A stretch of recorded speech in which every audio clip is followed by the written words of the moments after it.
Sky 909, the champion of LED projectors. It has a massive 0.47-inch DMD chip inside, which lets through enough light to create this bright screen. It is 2200 ANSI lumens. With a native resolution of 1080p Full HD, it's the brightest LED projector so far.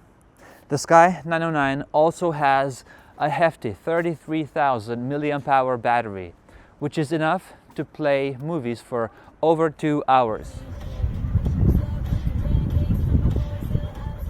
It has a metal body, it has some weight to it, it's not light, 2 sensors on the front, auto keystone, autofocus, dual 10-watt amazingly sounding speakers, and lots of ports on the back.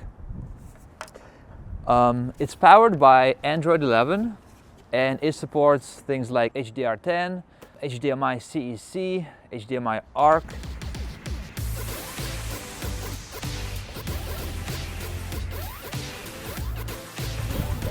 And since we are outside, why not put it on full blast? It's no big deal.